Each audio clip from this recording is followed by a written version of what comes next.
Hello, good day everyone. This is Professor Roger Flores of the Department of Electrical Engineering, the professor of this subject EE30, Electrical Engineering Utilities. Today we are going to discuss Chapter 1, and this is entitled Electricity Theory. No?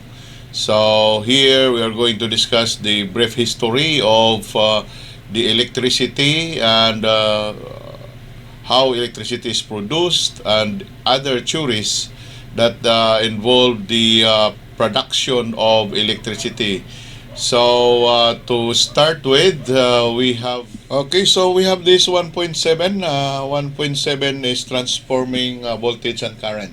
Here this time we are going to discuss transformer, in which this transformer will step up the voltage, step down the voltage, step up the current, step down the current. Okay, so how does this transformer will do transforming voltage and current? Okay, so ito po yung makikita natin dito. We have this sine wave of a positive 5 and negative 5 AC, no? So ito po yung representation natin. Ayan. So sine wave ito po. In an AC circuit, the strength of the voltage and the polarity of the power source are always alternating. Okay, sa alternating po 'yon. So rate and direction of current flow are always changing from positive to negative, from negative to positive, so on and so forth. So ibig sabihin, ito po yung napoproduce natin na sine wave. We can produce 60 sine wave for one single second. So if we have 60 hertz system, no? Here in the Philippines, we are using frequency of 60 hertz. So ibig sabihin, mayroon tayong 60 cycles per second here. Okay, so fluctuation in a rate of current flow causes the magnetic field surrounding the energized conductor to expand and collapse. Okay, so that is just a representation. So this is now the simple electrical system, no? We have this generator and we have this transformer. Okay, we have this load. Okay, so we have this conductor here. There will be a flow of electrons, and what we used here is induction. So meaning to say that we have winding here and we have another winding here. This is your primary winding, this is your secondary winding. Okay, so whatever generated the current will flow here. Okay, and then it will induce the voltage in the other side, the secondary winding. Okay, so kita nyo ba yun? So mayroon po tayo dito, and then this secondary side will be connected to our load. Okay, if a second stationary conductor is positioned within the fluctuating magnetic field, the force of the field induced a voltage across the second conductor. Okay, so this is the second conductor, this is the first conductor. Pag mayroon tayong kuryente na dadaan dito, it will produce a magnetic field. This magnetic field will passes to the second winding and this second winding, because this is AC, it will reverse its direction. The reversal of the direction will tend to from a period to period will tend also to reverse the direction of the fluxes or the magnetic field here in the second winding. And because of that reversal of the direction of the fluxes or the magnetic field, we have this induced voltage in the second. That is the theoretically happen, no? It will happen theoretically here. Pag hindi mag-reverse ang direction ng ating kuryente dito, hindi rin mag-reverse yung flow ng magnetic field natin dito, di walang mangyayari dito sa secondary side. So mayroong mangyayari ditong induction if there is the reversal of the flow of your electron here, or your magnetic field here, because of your current that will flow and it reverses its direction. Ulitin ko, pag walang reversal of the direction of the current, wala ring then magpo-produce siya dito ng magnetic field with a certain direction. Pag mag-reverse ito, mag-reverse din po itong direction ng magnetic field natin. So pag reversal ng direction, then saka aabot yan dito sa secondary side.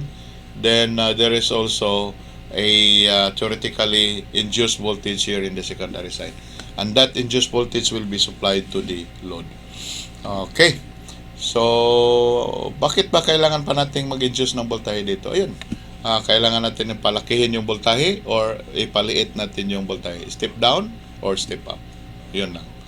Okay, so how transformers work? Okay, this due to electromagnetic induction. So yun na po yung explanation ko po kanina. So we have this one. Mayroon tayong kuryente dito galing sa generator natin, flow dito sa winding natin, primary winding, and then because of that, mayroon tayong tinatawag na magnetic field mapoproduce natin dito sa ating winding dito. This magnetic field will also mag-flow dito sa secondary winding, and then because of the reversal of the flow of the current, the flow of your magnetic field also reverses. Because of the reversal of this magnetic field, there is an induced voltage in the secondary side. So transform yung voltahe natin, mayroon tayong tinatawag na induced EMF or electromagnetic force. Transformer is an electrical device that transfer an alternating current and voltage from one circuit to another using the induction phenomenon. From one circuit to another. Yung tinatawag natin na one circuit dito, yung primary circuit, yung primary windings. Yung other circuit is yung secondary winding dito sa secondary side. Okay. What can transformer do? Of course, used to change the voltage and the current. Yun po. So it will change the voltage and the current. Okay, so phase and other characteristic, it serves as an efficient way of converting power at primary voltage and amperage. Okay, so this is just a simple representation of our transformer. Mayroon tayong core dito. Ginagamit natin ito na path ng ating magnetic flux or magnetic field. Mayroon tayong phi sub m dito. Ito po yung magnetic field, no? So this direction will will depend on the direction of the current. If this is the direction of the current in this winding, then that is the direction of our magnetic field. If this current reverses its direction, of course, mag-change din po yung direction ng ating magnetic field dito. And ito pong magnetic field natin, it will pass by here at the secondary side. Then there is an induction. Because of the reversal of the direction of this magnetic field, yung sinasabi ko kanina, then mayroon tayong induced voltage dito sa secondary side. Then there is the current on the voltage that will flow and will supply this load here at this secondary circuit. Okay, so gaano ba kalaki yung voltage na may induce natin sa secondary side? Ito po yung ratio natin. Ito po yung transformation ratio na tinatawag. We have this the primary voltage divided by the number of turns of the primary side is equal to the secondary voltage divided by the number of turns of the secondary side. N here is the number of turns. E here is the voltage induced or voltage supplied. Okay, so whatever the value of your induced voltage or your voltage here in the primary, we have this ratio. By the way, class, we call this one as transformation ratio. Ito po yung mangyayari. If we have this step up, okay, konti lang yung, so ibig sabihin step up, palakihin natin yung voltahe natin. Ibig sabihin, maliit lang yung number of turns in the primary side, maraming turns dito sa secondary side. Okay, step down. Pwede na ito, ibaligtarin lang natin ang connection. We have maraming number of turns sa primary, konting turns dito sa secondary. That is step down function of the transformer. Okay, so example, we have primary voltage can be step up to higher secondary voltage or step down to lower secondary voltage. Okay, so we have on the ratio of number of windings. Okay, so for example, we have here number of the voltage, no? The voltage is at the primary side is 7,200.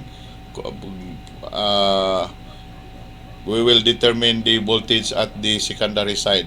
So malaki yung primary voltage, i-step down natin to yun doon sa secondary side. So how to do this? We have the primary side with that transformation ratio of ES over NS. We have EP over NP. So we have that 7,200 volts, the primary side, times 1/3, or our number of turns is 1 at the secondary side, and 30 at the primary side. So we have this 240 volts. Okay, so approximately the current available in the building in amps by rearranging terms in the equation of P is equal to E times I. So we have this value. Okay, class, I think that ends our discussion here. This chapter 1, and I hope that you learned many things with this chapter 1, the introductory portion of electricity, our subject, the theory of electricity here. So thank you very much, and if you think that you learned many things, then try to subscribe my YouTube channel, so that if I have new video that I will upload or uploaded, then you will be notified. Subscribe, click the notification bell, so that you will be notified whenever I have new video that will be uploaded. Okay, thank you very much. God bless. Good day to everyone.